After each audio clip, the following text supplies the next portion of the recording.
नमस्कार माझ्या बालमित्रांनो, कसे आहात तुम्ही? मजेत ना? मी आहे शालिनी हुबळीकर आणि माझ्या चॅनलमध्ये तुम्हा सर्वांचं खूप खूप स्वागत आहे. तर आज मी तुम्हाला शिकवणार आहे तुमचा जो जनरल सायन्स मधील 10वा धडा आहे force and types of force. तर फोर्स म्हणजे काय? फोर्स म्हणजे बल. कोणत्याही वस्तूला, आता हे जी पेन्सिल इथे मी ठेवलेली आहे, आता ह्या पेन्सिलला मी हल बोलली तर ते हलणार आहे का? नाही हलणार आहे. त्याला मला काय लावावं लागेल? फोर्स लावावं लागेल, तेव्हाच ते मूव्ह करेल, अदरवाइज ते मूव्ह करणार नाही. तर अशाच प्रकारे अशा कितीतरी वस्तू आहेत आपल्या लाईफ मध्ये जे आपण रोजच्या आपल्या जीवनामध्ये बघत असतो, हो की नाही, की ज्याला फोर्स लावल्याशिवाय ते हलणार नाही. आणि आपण आपल्या दैनंदिन जीवनामध्ये सुद्धा प्रत्येक वस्तूवरती फोर्स लावतच असतो, पण कधी आपण असा विचार नाही करत की हे आपण याला फोर्स लावतोय म्हणून हे चाललेलं आहे म्हणून. ठीक आहे, तर आज काय आहे फोर्स आणि त्याचे टाइप्स ऑफ फोर्स म्हणजे त्याचे प्रकार किती आहेत हे आपण शिकणार आहोत. ठीक आहे, तर ऑब्झर्व अँड डिस्कस. आता ऑब्झर्व करा म्हणजे काय करा? ऑब्झर्व करणे म्हणजे काय करणे? निरीक्षण करणे. तर निरीक्षण करा आणि डिस्कस करा. डिस्कस करा म्हणजे काय करा? चर्चा करा. आता इथे काही आपल्याला चित्र त्यांनी दाखवलेली आहे. तर पहिल्या चित्रामध्ये आपल्याला काय दिसत आहे की जो नावाडी आहे तो काय चालवत आहे? होडी चालवत आहे. ठीक आहे, तर होडीला चालवण्यासाठी हे जे ओर आहे त्याला मराठीमध्ये काय म्हणतात प्लीज मला कमेंट करून सांगा. ओके, तर त्याला जे हे जे ओर आहे ह्याच्या मदतीने तो होडी चालवतोय म्हणून त्याची होडी पुढे चालली आहे, हो की नाही. त्यानंतर इथे एक स्पंज दाखवला आहे आपल्याला. तर ह्या चित्रामध्ये ते आपल्याला काय दाखवत आहेत? जर त्याच्यावरती तुम्ही फोर्स केला तर ते दाबलं जातं, हो की नाही. त्याच्यानंतर इथे रॉड आहे, त्याला ताकद लावल्यावर जे मोठे मोठे पैलवान लोक असतात ते वाकवतात सुद्धा. ते काय आपल्या त्याने वाकणार नाहीये, एक बारीक तार आपण वाकवू शकतो, पण ह्या जो रोड आहे त्याला वाकवण्यासाठी काय लावावं लागतं? आपल्याला फोर्स लावावं लागतं, हो की नाही. त्याच्यानंतर इथे बैलगाडी आहे, तर बैलगाडीला बैल ओढतायत म्हणून ती चालली आहे. नाही तर बैलगाडीला जा बैलगाडी पुढे, जा बैलगाडी पुढे बोले तर जाणार आहे का? ती नाही जाणार आहे, हो की नाही. मग त्याला बैल ओढून नेतात म्हणून ती बैलगाडी पुढे जाते. त्याच्यानंतर इथे हा मुलगा जो आहे हे असं टायरचं खेळतात गेम, माहितीये का? तुम्ही खेळलेत का कधी? खेळले ना? मी पण लहान असताना खूप खेळायची आणि मला हे खूप आवडायचं. आणि आपण धावतो, कितीतरी लांब पर्यंत धावतो आणि कितीतरी जर ग्राउंड असेल तर सर्कल्स घेतो, पण आपण थकत नाही ते घेऊन जाताना टायर, हो की नाही. तर हा टायर का चालला आहे? कारण त्याला पाठवून फोर्स, काठीने आपण काय लावत आहोत? फोर्स लावत आहोत म्हणून ते चाललंय पुढे, नाही तर ते जाणार का? नाही जाणार. तशाच प्रकारे इथे एक मुलगा फुटबॉल खेळताना आपल्याला दिसत आहे. तर तो पायाने त्याला किक मारतो. किक मारल्यामुळे त्या बॉलला फोर्स अप्लाय होतं म्हणून ते बॉल पुढे जातं, हो की नाही. तर ह्या साध्या साध्या गोष्टी आपण आपल्या रोजच्या जीवनामध्ये करत असतो, पण कधी आपण असा विचार केला नाही की हे काय आहे, आपण काय लावत आहोत त्याच्याकडे? फोर्स लावत आहोत. ठीक आहे, तर आता इथे एक Will a boat move ahead unless pushed with the help of an oar? आता हे जे चित्र आहे ह्याला फोर्स लावल्याशिवाय ओरने ते पुढे जाईल का, असा प्रश्न त्यांनी इथे आपल्याला विचारलेला आहे. तर जाईल का ते पुढे? नाही जाणार. 2. Who exerts force to move a bullock cart forward? आता बुलक कार्ट म्हणजे काय? बैलगाडी. बैलगाडी. तर बैलगाडी पुढे नेण्यासाठी कोण फोर्स लावत आहे त्याला? बैल फोर्स लावत आहे तेव्हा ती पुढे चालली, हो की नाही. त्यानंतर 3. What makes a ball move during the game of football? आता बॉल मूव्ह करतं फुटबॉल खेळताना, कशामुळे मूव्ह करतं ते? त्याला फोर्स, किक मारतात म्हणून ते मूव्ह करतं. How does its direction change? त्याचं डायरेक्शन, तू जिथे त्याला किक मारणार त्या डायरेक्शनला ते जाणार, हो की नाही. त्याच्यानंतर 4. Will the wheel go forward if it is not pushed with a stick? Push करणे म्हणजे त्याला ढकलणे. जर तू काठीने ढकलला नाहीस ह्या व्हीलला, हे चाक आहे की नाही गोलवालं सायकलचं, तर त्याला जर तू काठीने पुश नाही केलंस तर ते जाईल का पुढे? नाही जाणार, ते पडून जाईल खाली, हो की नाही. तर अशा प्रकारे काही उदाहरणं आपण आता पाहिली ज्याला आपण फोर्स लावल्याने ते हल्ले झाले.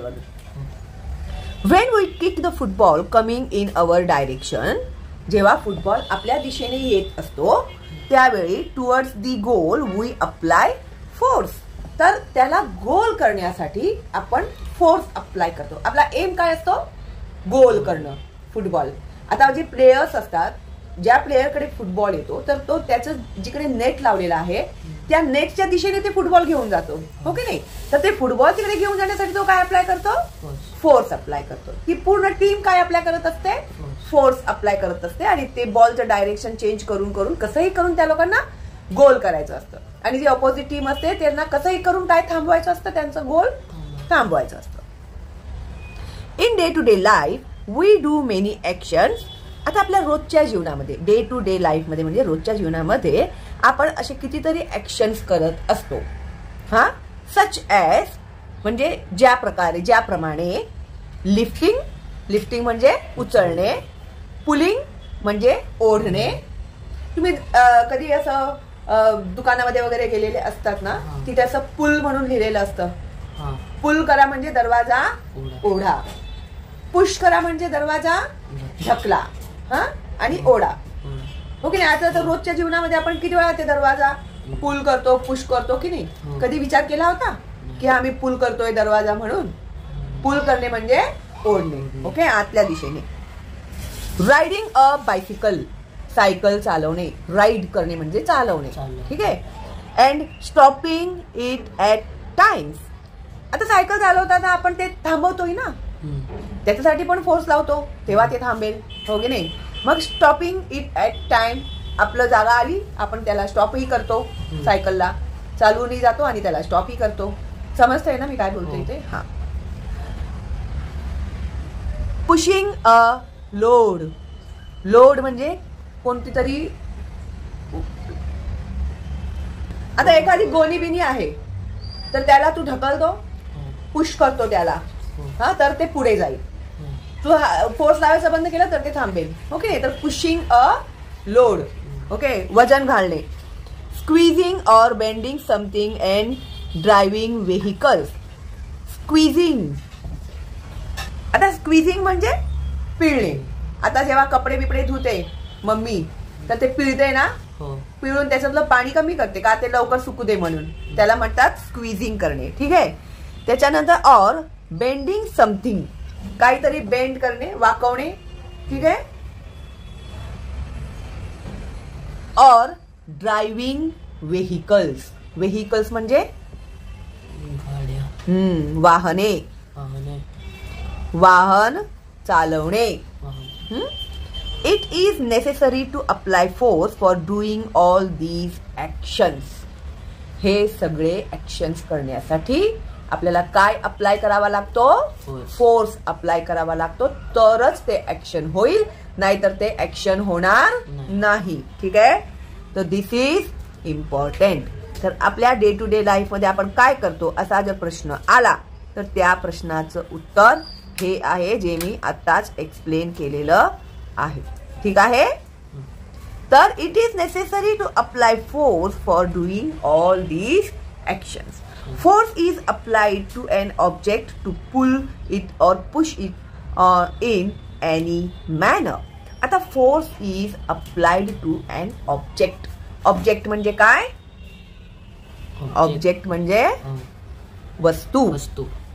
कोणत्याही वस्तूला तुम्हाला तुमच्याकडे खेचायचं आहे किंवा तुम्हाला ढकलायचं आहे, त्याच्यासाठी तुम्हाला काय अप्लाय करावं लागतं? फोर्स अप्लाय करावं लागतं, ठीक आहे.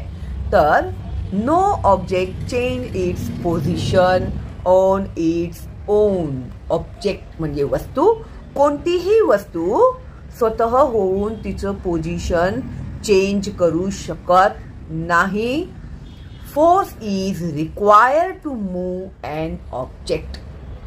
ह्या पेन्सिलीला मी ये इकडे ये माझ्याकडे बोलली तर ती येणार आहे का? मला त्याच्यासाठी काय करावं लागेल? तिला घ्यावं लागेल, उचलावं लागेल. मला लिहायचं आहे तर तिला असं पकडावं लागेल. मी लिहिल्यानंतरच ते लिहिलं जाईल ना. मी पेन्सिलीला उठली, मी डिक्टेट करते बोलली तर ती लिहिणार आहे का? नाही. तर कोणत्याही वस्तूला मूव्ह करण्यासाठी, हलवण्यासाठी आपल्याला फोर्स अप्लाय करावाच लागतो, ठीक आहे. Force is use to change the direction of an object in motion और टू स्टॉप इट. आता वस्तूला हलवण्यासाठी आपण फोर्स लावतोच, पण त्या वस्तूला थांबवण्यासाठी सुद्धा आपल्याला काय लावावं लागतं? फोर्स लावावंच लागतं, तेव्हाच ती थांबते. ठीक आहे. तर हे जे डेफिनेशन्स आहेत ना, हे सगळेच इम्पॉर्टंट आहेत, जे ठळक ह्याच्यामध्ये दिलेले आहेत. ठीक आहे. तर ते व्यवस्थित लक्षपूर्वक वाचून समजून घ्यायचे. तर समजलं आपल्याला, तर रट्टा मारायची गरज पडत नाही. आपण आपल्या डोक्याने जरी लिहिलं तरी सुद्धा त्याचे पूर्ण मार्क्स मिळतात आपल्याला. समजलं? असं नाहीये की टीचरने दिलं आहे ते तसंच्या तसं रट्टा मारूनच तसंच लिहिलं पाहिजे, असं काहीही नसतं. ठीक आहे. उलट समजून लिहिलेल्यांना जास्त मार्क देतात की हा ह्याला समजलेलं आहे. आणि रट्टा मारून लिहिलेलंही ते जे परीक्षार्थी असते त्यांना समजतं की ह्या रट्टा मारलाय आणि जसंच्या तसं छापलंय म्हणून. ठीक आहे. त्यामुळे समजणं इम्पॉर्टंट आहे. Okay. Can you tell what happens when you hold the two ends of a spring and pull them apart? आता हे स्प्रिंग आहे. स्प्रिंगला असं खेचल्यावर ते काय होतं? ताणतं ना. स्प्रिंग आहे नॉर्मली, पण तू त्याला खेचलंस तर ते लांब होतं ना. होतं की नाही? 2. What happens when a blacksmith hammers a red hot piece of iron? Blacksmith म्हणजे लोहार. हा, लोहार. लोखंडाचे सामान बनवतो. खुर्च्या, टेबल, कढई, तवा, सगळे लोखंडाचे जे काही वस्तू बनवतो त्याला लोहार म्हणजे ब्लॅक स्मिथ म्हणतात. हा, ब्लॅक स्मिथ म्हणजे लोहार. आणि गोल्ड स्मिथ म्हणजे सोनार. सोन्याची जी वस्तू बनवतो तो सोनार, त्याला गोल्ड स्मिथ म्हणतात. आणि ब्लॅक स्मिथ म्हणजे लोहार, जो लोखंडापासून वस्तू तयार करतो. आता लोखंडापासून वस्तू बनवण्यासाठी त्याला काय करावं लागतं? त्या लोखंडाला तापून पूर्ण लाल करावं लागतं. तर तापवल्याने काय होतं? ते सॉफ्ट होतं लोखंड जे आहे ना, आणि मग त्याला जसा आकार पाहिजे तसा आपल्याला आकार देता येतो. ठीक आहे. आता हॅमर म्हणजे काय? हॅमर म्हणजे हतोडी. हतोडी बघितली असेल ना, वापरली असेल घरामध्ये, हो की नाही? तर हतोडीने तो काय करतो? त्याच्यावरती वार करतो. म्हणजे तो काय करत आहे? त्याच्यावरती फोर्स अप्लाय करत आहे, हो की नाही? तेव्हाच ते जे लोखंड आहे तो आकार घेतो. जेव्हा तो फोर्स अप्लाय करतो हॅमरने, तेव्हा त्याचा लोखंड जो आहे त्याला जे बनवायचं आहे त्याचा तो आकार घेतो. ठीक आहे. तर force is necessary to change the shape and object. कोणत्याही वस्तूचा शेप म्हणजे काय? शेप म्हणजे आकार. कोणत्याही वस्तूचा आकार बदलण्यासाठी आपल्याला काय गरजेचं आहे? फोर्स गरजेचा आहे. मी आधीच बोलली आहे, हे ठळक मध्ये जे लिहिलेलं आहे ते सगळं इम्पॉर्टंटच आहे. ठीक आहे. त्यानंतर फोर्स म्हणजे काय आहे समजलं? आता आपण टाइप्स ऑफ फोर्स म्हणजे टाइप्स म्हणजे टाइप्स ऑफ फोर्स म्हणजे फोर्सचे कोणते कोणते प्रकार आहेत त्याचा आपण आता अभ्यास करणार आहोत. ठीक आहे. तर एक आहे मस्क्युलर फोर्स. इथे चित्रातच दाखवलाय त्यांनी. लिफ्टिंग अ वेट, वजन उचलतोय माणूस. ठीक आहे. तर काय आहे हे muscular force? In all the actions shown in the picture 0.1 the movement take place with the help of the bones and muscles in the body. आता इथे हे जे चित्र दिसत आहे ह्याच्यामध्ये हे जे मुवमेंट टेक प्लेस, मुवमेंट म्हणजे हालचाल. ठीक आहे. तर हे जे घेते, तर ते होण्यासाठी कशाचा आधार घ्यावा लागलाय आपल्याला? बोन्स म्हणजे हाड अँड मसल्स. हाड आणि मसल्सच्या आधाराने. आता हाड आणि मसल्स कुठे आहेत? बॉडीमध्ये आहेत, हो की नाही? तर हे जे ऍक्शन दाखवलं आहे त्याचं मुवमेंट होण्यासाठी आपल्या हाडांचा आणि आपल्या शरीरातील मसल्सचा वापर केला गेलेला आहे. ठीक आहे. The person in the picture alongside is lifting the weight by using muscular force. आपल्या शरीराचा वापर करून जे आपण उचलतो किंवा जेही काय करतो त्याच्यासाठी आपल्याला आपल्या बॉडीचे मसल्सचा आपण उपयोग करतो, त्याला मस्क्युलर फोर्स असं म्हणतात. समजलं का? The force applied with the help of muscles is called muscular force. Use your brain power. For which task in your day to day life do you use muscular force? काय काय करण्यासाठी तुम्ही तुमच्या day to day लाईफमध्ये muscular फोर्सचा वापर करता? किती वेळा तरी आपण वस्तू उचलत असतो, ठेवत असतो, ढकलत असतो, हो की नाही? तर त्याच्यासाठी सगळं मस्क्युलर फोर्सच लागतं आपल्याला. आपल्या शरीराचाच हेल्प घेतो ना आपण, हो की नाही? तर ते मस्क्युलर फोर्स जे काही आपण आपल्या शरीराचा उपयोग करून, मसल्सचा उपयोग करून जे फोर्स अप्लाय करतो त्याला मस्क्युलर फोर्स म्हणतात. ठीक आहे. त्याच्यानंतर आहे mechanical force. Mechanical force, we use different machines for doing many task. आपण कितीतरी काम करण्यासाठी आपल्या जीवनामध्ये मशीनचा वापर करत असतो, हो की नाही? Muscular force is use for running some machines. आता मशीन्स चालवण्यासाठी सुद्धा आपण मस्क्युलर फोर्स वापरतो. ठीक आहे. जसं ट्रॅक्टर चालवलं नाही तर चालणार आहे का ते? नाही. मिक्सर मी माझ्या ह्याच्याने फोर्स दिला नाही, बटनने त्याला पुश नाही केलं तर चालणार आहे का ते मशीन? नाही. सिलाई मशीन पायाने फोर्स अप्लाय केल्यावरच ते चालू होणार, हो की नाही? असं. तर some machines are run by using electricity और फ्युएल. काही मशीन्स जे आहेत ते इलेक्ट्रिसिटी आणि इंधन, फ्युएल म्हणजे इंधनवरती चालतात. आता पेट्रोल हे काय आहे? फ्युएल आहे, इंधन म्हणतात त्याला. पेट्रोल, केरोसिन हे जे आहे हे सगळे इंधन आहे. ठीक आहे. Machines like the letter are called automatic machines. आता मशीन्स जे आहेत काही ऑटोमॅटिक मशीन्स म्हणतो आपण त्याला, because a mechanical force is used here. कारण की त्याच्यामध्ये मेकॅनिकल फोर्स यूज केलेला आहे. ठीक आहे. मशीन्समध्ये मेकॅनिकल फोर्स यूज केलेला आहे. For example swimming machine, electric pump, washing machine, mixer etcetera. Make a list of other such machines. तर ज्या कामामध्ये आपण मशीनचा वापर करतो किंवा त्याला वापरण्यासाठी जे आपण फोर्स अप्लाय करतो त्याला मेकॅनिकल फोर्स असं म्हणतात. समजलं मेकॅनिकल फोर्स? आतापर्यंत हे जे मी शिकवलं त्याच्यामध्ये काय डाऊट, काय विचारायचं आहे का? समजलंय सगळं? ठीक आहे. The force applied bye means of a machine is called mechanical force. सोपं वाटतंय ना? समजतंय ना? हा.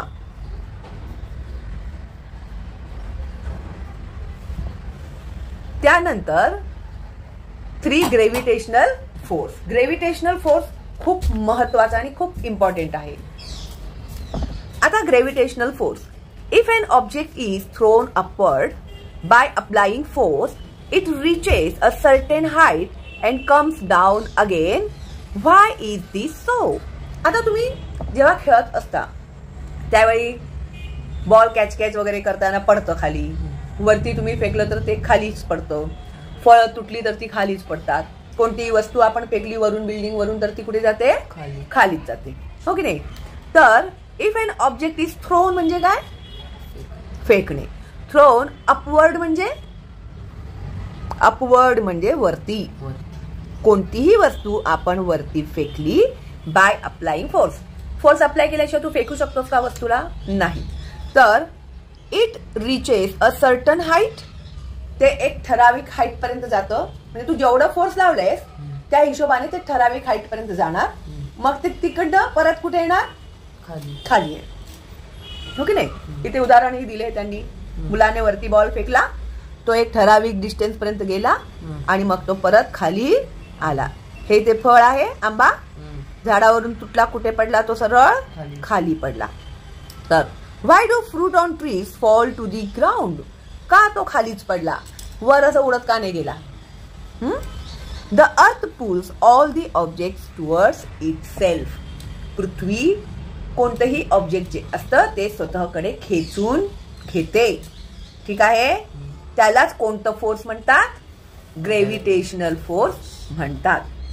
The force applied by the earth to pull object towards itself is called gravitational force. ठीक आहे. आणि ह्या ग्रॅव्हिटेशनल फोर्सचा शोध कोणी लावला होता माहितीये का तुला? न्यूटननी लावला होता. Very good. हा त्याच्याच बद्दल दिलंय वाटतं इथे पुढे. हो. In the past. In the past म्हणजे इन द पास्ट म्हणजे गेलेला काळ, भूतकाळात. Sir Isaac Newton discovered gravitation in the 17th century. 17व्या सेंचुरीमध्ये हे जे न्यूटन म्हणून जे सायंटिस्ट होते त्यांनी ह्या ग्रॅव्हिटेशनल फोर्सचा शोध केला होता. The earth's gravitational force acts in a direction opposite to that of an object moving upwards. आता ग्रॅव्हिटेशनल हे जे फोर्स आहे ना, हे कोणत्याही वस्तूला जर तुम्ही पृथ्वीच्या विरुद्ध दिशेला फेकलं तर ते ऑब्जेक्ट वरून सरळ परत खालीच येतं. ठीक आहे. Hence the speed of that object goes on increasing till in the end it becomes zero. आता एखादी वस्तू तुम्ही वर फेकली, आता जसं ह्या मुलाने इथे बॉल वरती फेकलं, मग ते झिरो इकडे जिकडे ते थांबलंय ते झिरो ह्याच्यावरती थांबलेलं आहे. मग ते तिकडनं परत कुठे येणार? आता इथपर्यंतच का थांबलं ते? कारण की ग्रॅव्हिटेशनल फोर्समुळे. ठीक आहे. त्यामुळे हे जे आहे म्हणजे आता हे पॉइंट कुठे गेलं? झिरो पर्यंत गेले. त्यानंतर then the object starts falling down instead of going up any further. त्यानंतर ते जी वस्तू आहे ती खाली पडायला सुरू होते. ती वर कुठेही जात नाही, पुढे कुठेही जात नाही. While falling its speed goes on increasing all the time due to gravitational force. वरती ते एक पॉज घेतं, झिरो ह्याच्यामध्ये जातं. त्याच्यानंतर ते जेव्हा खाली पडत असतं त्यावेळी त्याचं जे फोर्स आहे ते फोर्स इन्क्रीज होत जातं. इन्क्रीज होणे म्हणजे इन्क्रीजिंग म्हणजे वाढत जाणे. त्याचं जे फोर्स आहे ते वाढत जाते. ठीक आहे. तर कशामुळे वाढत जाते ते? ग्रॅव्हिटेशनल फोर्समुळे. Let's try this. हे करून बघा. 1. Take a small stone and a bucket full of water. एक छोटं दगड घ्या आणि एक पाण्याने भरलेली पूर्ण बादली घ्या. बकेट फुल म्हणजे पाण्याने भरलेली बादली. Drop the stone into the water from a height of about 20 centimetre. 20 centimetre उंचीवरून दगड ते बादलीच्या पाण्यामध्ये फेका. ठीक आहे. You will hear the sound of the stone dropping in the water. तर तुम्हाला काय ऐकू येईल? ते दगड पाण्यामध्ये पडताना एक आवाज ऐकू येईल. येतो ना असा डुबुक असा आवाज. Now drop the same stone into the water from a height of about 100 centimetre. पण तेच दगड जर तुम्ही 100 सेंटीमीटर उंचीवरून त्या बादलीमध्ये फेकलं तर you will hear it sound again. परत तुम्हाला हा आवाज ऐकू येईल. What is the difference in the sound in the two actions above? What can we conclude from this? तर हे जे आवाज येणार वेगवेगळ्या उंचीवरून आपण जे टाकलाय दगड, तर त्याच्यामधून आपल्याला काय कन्क्लुजन मिळतं? तर द ऍक्शन ऑफ लिफ्टिंग. आता ठीक आहे. आता जेव्हा आपण प्रश्नांची उत्तरं लिहू ना त्यावेळी आपण हे सुद्धा सॉल्व करूया. ठीक आहे. 2. The action of lifting a sack म्हणजे गोणी are shown in the picture. One sack looks empty. Empty म्हणजे रिकामा. एक गोणी आहे ती रिकामी आहे. The other one is full. ही पूर्ण भरलेली आहे. What difference do you notice in the way the two sacks are lifted? आता तुम्ही काय बघताय की हे जे गोणी आहे ह्याने उचलली आहे खाली गोणी, ह्याने उचलली आहे भरलेली गोणी. तर तुम्हाला काय दिसून येते ह्याच्यामध्ये? तर काय दिसतंय? हा माणसाने जी गोणी पकडलेली आहे त्याला जास्त बल लावावं लागलं नाही, फोर्स लावावं लागलं नाही त्या गोणीला पकडण्यासाठी. पण ज्याने जड गोणी पकडली आहे तो त्याचं जे शरीर आहे ना ते बॅलेन्स करतोय त्या गोणीला उचलण्यासाठी. ठीक आहे. कारण की ती गोणी कशी आहे? जड आहे. The gravitational force on the empty sack is less. तर खाली गोणी पकडलेला माणूस आहे त्याला ग्रॅव्हिटेशनल फोर्स तिथे कमी लावावं लागत आहे.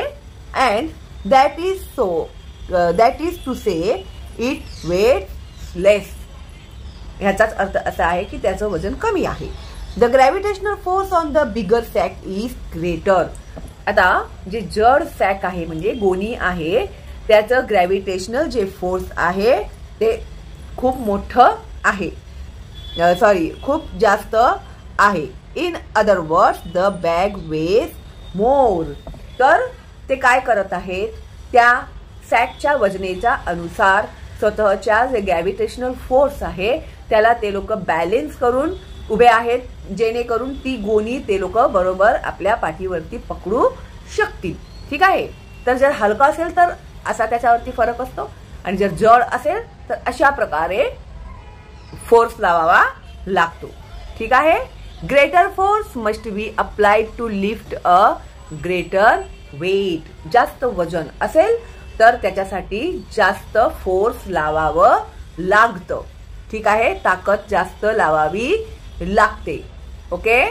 तर तो काय करत आहे, जास्त वजन असल्यामुळे जास्त ताकद लावत आहे, हलका असल्यामुळे कमी ताकद लावत आहे. ठीक आहे. Do you know the weight an object it is hung from the hook of a spring balance. तुम्हाला माहिती आहे का, ज्या स्प्रिंग ला एखादं वस्तू बांधून लटकवलं असेल, एखाद्या हुकला लटकवलं असेल, the suspended object is pulled downwards by the force of gravity. आता स्प्रिंगला तुम्ही काय पण एक वस्तू बांधली तर ती कुठे येणार, ते खाली येते ना. स्प्रिंग खालच्या दिशेने ती ताणली जाते. स्प्रिंग का, कशासाठी, तर त्या ग्रॅव्हिटेशनल फोर्समुळे. At the same time the force is the tension in the spring constantly pulling the object upwards. मग ते जे स्प्रिंग आहे तर त्या स्प्रिंगला सारखं सारखं वर आणण्यासाठी फोर्स ऑफ द टेन्शन. आता सिंपल भाषेमध्ये सांगायचं झालं ना तर जेव्हा तुम्ही स्प्रिंगला एखादी वस्तू बांधता आणि ती तुम्ही सोडली, स्प्रिंग म्हणजे स्प्रिंगला वरून पकडले आणि खाली सोडली ती वस्तू, तर ते काय होईल, अशी लटकेल, हो की नाही. मग ते खालून मग वर, खालून वर, खालून वर जे होईल ना ती वस्तू, तर त्यालाच म्हटलेलं आहे टेन्शन. तर त्या स्प्रिंगच्या टेन्शनमुळे ते वर खाली होत जातं. ठीक आहे. ऑब्जेक्ट अपवर्ड्स जातं. The object comes to rest when the tension on the spring and the gravitational force on the object become equal. आता हे क्रिया कुठपर्यंत चालतं, जोपर्यंत त्या स्प्रिंगचं टेन्शन कमी नाही होत तोपर्यंत ते ऑब्जेक्ट वर खाली होत जातं. आणि जेव्हा ते एका जागेवरती स्थिर होतं आणि त्याचं ग्रॅव्हिटेशनल फोर्स थांबतं, त्यावेळी ते जे स्प्रिंग आहे ना ते वर खाली जे ऑब्जेक्ट होत आहे ते सुद्धा थांबतं. ठीक आहे. तर त्याच्यासाठी तरी काय, the object comes to rest म्हणजे थांबणे, when the tension in the spring and the gravitational force on the object become equal. स्प्रिंगचं टेन्शन आणि ग्रॅव्हिटेशनल फोर्स एक समान झालं की ते जे ऑब्जेक्ट आहे जे वर खाली होत होती ते थांबतं. ओके. ते रेस्टमध्ये येतं, त्याची हालचाल बंद होते. ओके.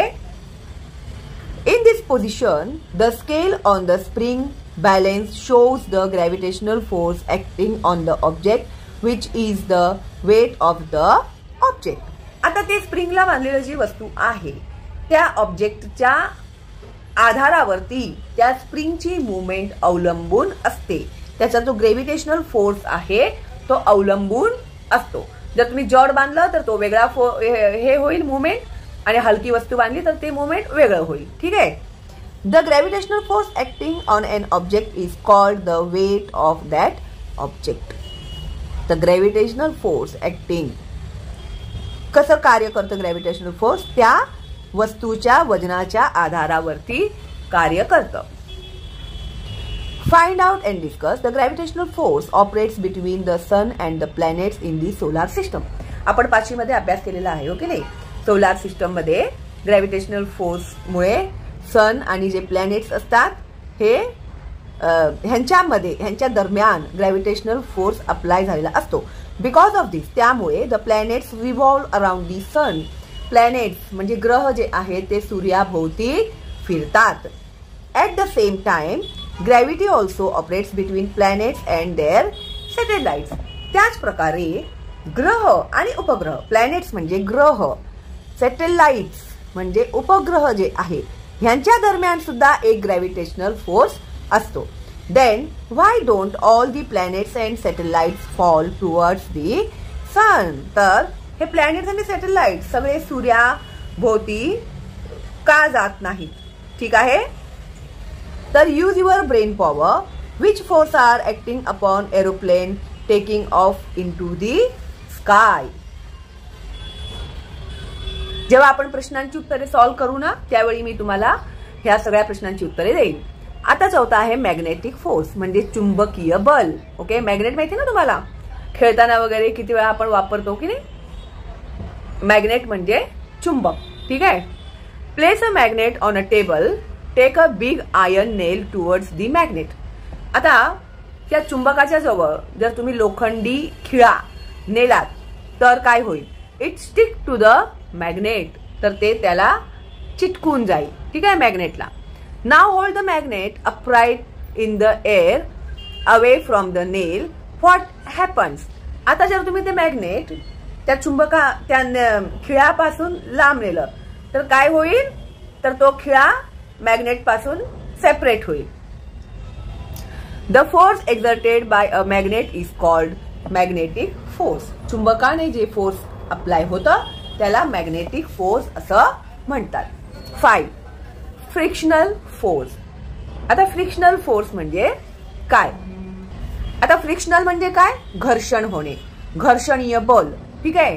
तर when a carom piece is flicked lightly, it slides over a carom board but stops at a certain distance.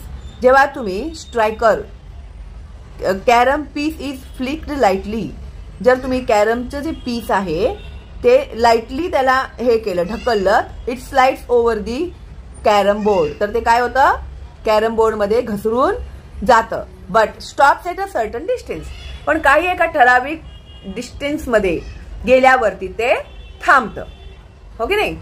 तर a ball rolling over a flat ground stops at a certain distance. Why does it happens.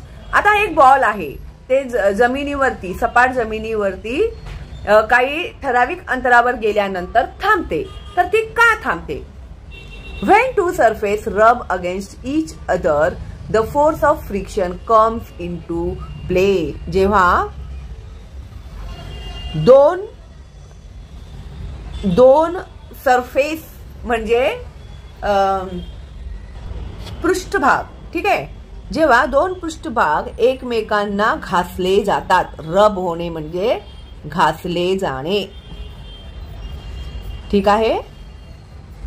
Against each other, एकमेकांशी ते घासले जातात. The force of friction comes into play. त्यावेळी force of friction कार्य करतं. ठीक आहे. It always acts against the direction of motion. तर ते नेहमी, मोशन म्हणजे हालचालीच्या दिशेने ते कार्य करत असतं. एकमेकांच्या अगेन्स्ट ते कार्य करतात, एकमेकांच्या विरुद्ध दिशेला ते कार्य करतात. बघा आता हे कॅरम बोर्ड आहे, हे जे कॉइन आहे, खाली जमीन आहे, त्याला तुम्ही पुश केलं, घर्षण झालं म्हणून ते कॉइन पुढे गेलं, नाहीतर ते गेलं असतं का? नाही. When a brake is applied while riding a bicycle. Brake. आता सायकल चालवताना जेव्हा तुम्ही ब्रेक मारता, it stops after running a short distance. थोडंसं पुढे गेल्यानंतर ते थांबतं. Okay. How does the brake work. Brake कसं काम करतं? तर ते जे व्हील असतं ना, ते चालतंय, त्याला ते स्टॉप करतं, त्याला ते प्रेशर देतं आणि त्याला ते खेचतं आणि ते थांबवतं. Between which part is friction produce. तर चाक आणि ते ब्रेक यांच्यामध्ये फ्रिक्शन होतं, त्यामुळे ती सायकल थांबते. Try this. Take a two piece of smooth paper and two of sandpaper and rub them against each other. What do you notice? Sandpaper म्हणजे ते खडबडीत पेपर येतं ना ते, आणि एक सपाट पेपर घ्या आणि त्यांना एकमेकांशी घासा आणि मग बघा काय होतं. The smooth surface can easily rubbed against each other because the force of friction between them is less. हा, आता इथे त्यांनी ते सांगितलंय, take a 2 piece of smooth paper. 2 piece smooth पेपरचे घ्या आणि 2 पीस सँड पेपरचे घ्या. ठीक आहे. आणि मग जेव्हा तुम्ही ते स्मूथ पेपर एकमेकांवरती घासणार तर ते एकदम इझिली घासले जाणार. हो की नाही? करून बघितलं तरी चालेल. तुम्ही 2 सपाट पेपर घेऊन एकमेकांवर घासा. मग ते आता सँड पेपर असेल तर तुम्ही ट्राय करू शकता. अदरवाईज दुकानामध्ये भेटतात सँड पेपर. कशाला म्हणतात ते तुम्हाला समजेल. तर because the force of friction between them is less, घर्षणाची क्रिया त्यांच्यामध्ये कमी लागते. ओके, म्हणून ते स्मूथली घातले जातात. While rough surface can not be easily rubbed against each other. पण जे रफ आहे, सँड पेपर रफ असतं तर ते एकमेकांशी घासणं सोपं नसतं. एकमेकांवर घासणं सोपं नसतं. Because the force of friction between them is much greater. कारण की त्यांच्यामध्ये जे फोर्स ऑफ फ्रॅक्शन आहे ते खूप जास्त लागत आहे. म्हणून त्यांना घासणं, त्यांचं जे घर्षण आहे ते खूप डिफिकल्ट असतं. It is possible for us to walk on the ground only because of the force of friction. It is possible for us to walk on the ground. आपण मैदानामध्ये जमिनीवरती चालतो only because of the force of friction. कशामुळे चालतो? Force of friction, घर्षणामुळे चालतो. If there is no friction we would slip and fall. जर friction नसेल तर काय होईल? आपण घसरून खाली पडू. For example, we are very likely to slip while walking on an oily or wet floor. Normally जेव्हा तेल पडलं असेल किंवा जागा ओली असेल, लादीवर पाणी जरी पडलं असेल, दिसलं नाही, पाय पडला त्याच्यावर की पडतो ना आपण. किती वेळा पडलात तुम्ही घरी? सांगा मला, असं कमेंट करून सांगा. ठीक आहे. आणि तुम्ही तुमचं नाव आणि कुठून तुम्ही माझा व्हिडिओ बघत आहात ते जर सांगितलं तर मला खूप बरं वाटेल. ओके. तर अशा प्रकारे पाय घसरतं आणि आपण खाली पडतो. आता याच्या पायाखाली केळीचं साल आल्यामुळे फ्रिक्शन गेलं आणि तो खाली पडला. Why is a wooden plank late down for pulling out a car which is stuck in mud. आता जेव्हा एखादी गाडी चिखलामध्ये अडकली, म्हणजे त्याचं चाक रुतलं त्याच्यामध्ये, ठीक आहे, तर त्याच्यासाठी वुडन प्लांक तिकडे घालतात, लाकडी फळी तिकडे घालतात. का? तर त्या वुडन प्लांक म्हणजे लाकडी फळीमुळे त्या चाकाला फ्रिक्शन मिळते आणि मग ती गाडी वर यायला मदत होते. ठीक आहे. A force of friction is generated between the wheel and the wooden plank late down under the car. तर जे आता मी जे बोलली तेच दिले त्यांनी इथे. ते फळी आणि ते जे चाक असतं त्यांच्यामध्ये फ्रिक्शन होतं, मग ती जी गाडी असते अडकलेली किचडमध्ये ती आरामात बाहेर येते with the help of that wooden plank. Hence it can be pulled out from the mud. त्यामुळे ते चिखलमधून बाहेर येण्यासाठी मदत होते. In short, the force of friction can either be decreased or increased as desired. आता हे जे फोर्स ऑफ फ्रिक्शन आहे ते आपण आपल्या इच्छेनुसार वाढवू शकतो आणि कमीही करू शकतो. डिक्रीज करणे म्हणजे कमी करणे, इन्क्रीज करणे म्हणजे वाढवणे. ठीक आहे. डिझायर म्हणजे इच्छेनुसार. ठीक आहे. आता आपण शिकणार आहोत electric force. Electrostatic force. Electrostatic force म्हणजे त्याला विद्युत स्थितिक बल असं म्हणतात. ठीक आहे. तर काय आहे हे बल? 1. Spread small piece of paper on a table. कागदाचे असे तुकडे जे आहेत ते टेबलवरती ठेवा. Rub a piece of thermocol or an inflated balloon against silk cloth and bring it near these pieces. आता रब करणे म्हणजे घासणे. Rub a piece of thermocol. थर्मोकोलचं पीस रब करा किंवा एन इन्फ्लेटेड बलून. फुगवलेला फुगा असतो ना, तर त्याला काय करायचं आहे तुम्हाला? अगेन्स्ट सिल्क क्लोथ रब करायचं आहे.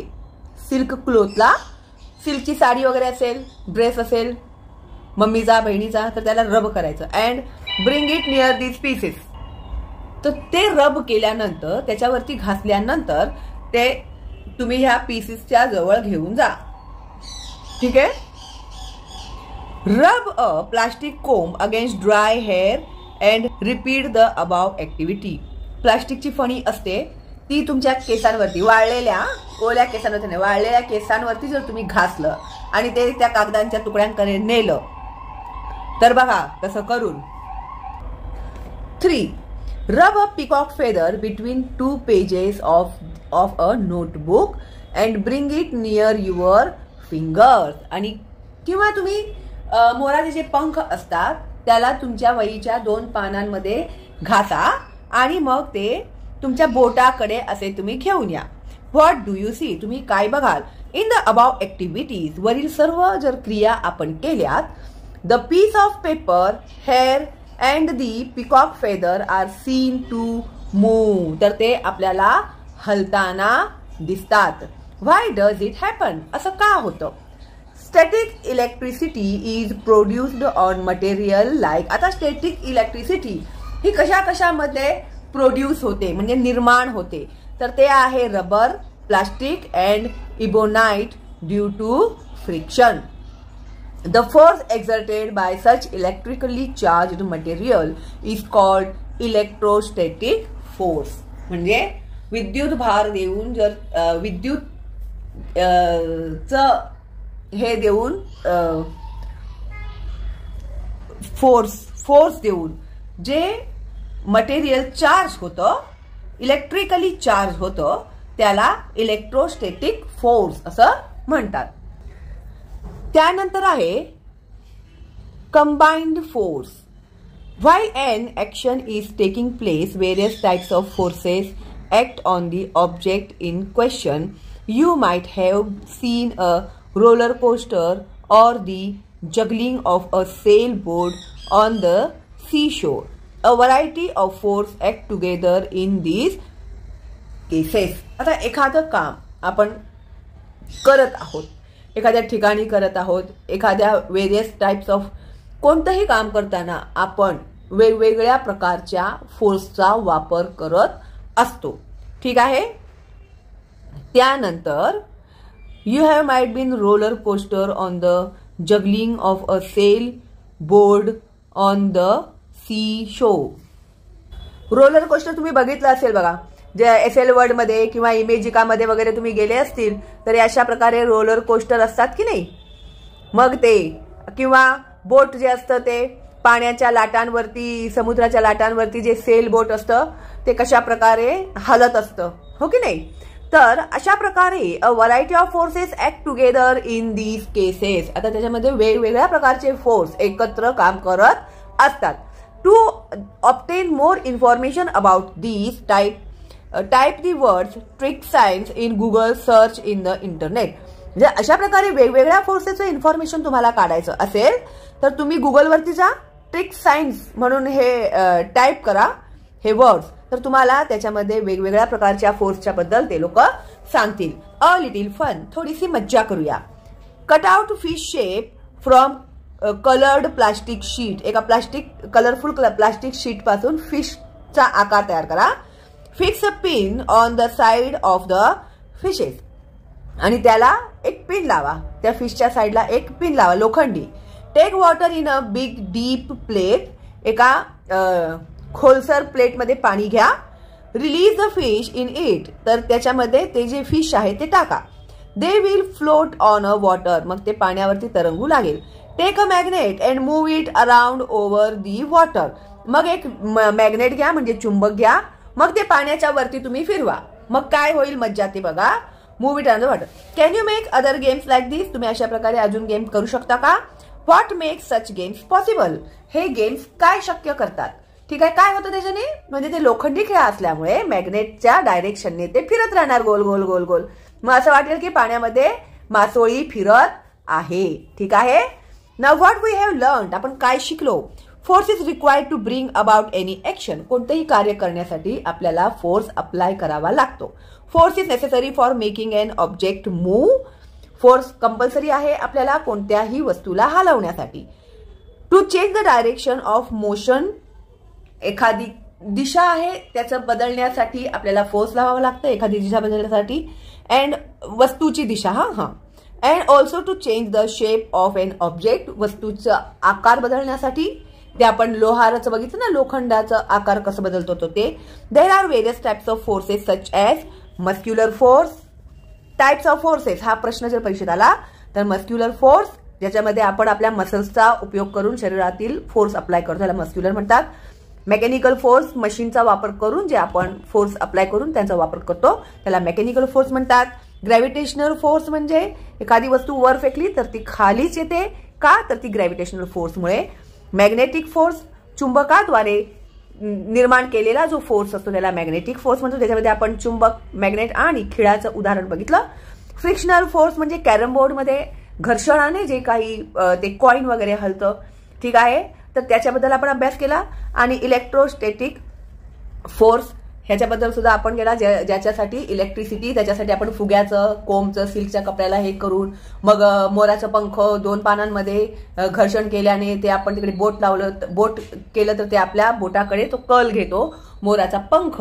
तर अशा प्रकारे जे इलेक्ट्रिकली जे फोर्स निर्माण केलं जातं त्याला इलेक्ट्रोस्टॅटिक फोर्स असं म्हणतात. ठीक आहे, तर थोडक्यात आपण झटकन आता आपलं अभ्यास जे आपण आता शिकलो ते आपण थोडक्यात परत एकदा शिकलो, हो की नाही.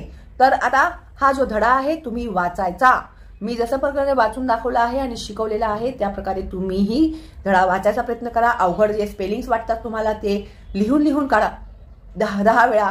त्यांचे अर्थ आहेत ते शोधून काढा, डिक्शनरीमधून किंवा गुगलमधून शोधून लिहा. त्याचं मॅक्झिमम मी अर्थ सांगतच असते तुम्हाला, ठीक आहे.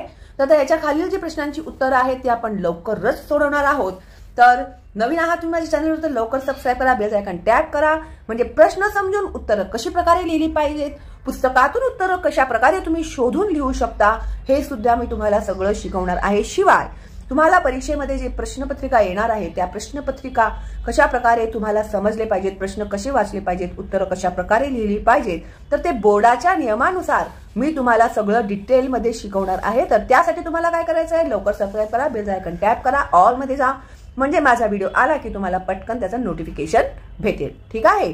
आणि ज्या मुलांना हिंदीमध्ये एक्सप्लेनेशन पाहिजे असेल तर शालिनी हुबळीकर जे चॅनल आहे त्याच्यामध्ये सगळे म्हणजे हिंदी, इंग्लिशमध्ये मी सगळं एक्सप्लेन करून अपलोड केलेले आहेत व्हिडिओज. ठीक आहे.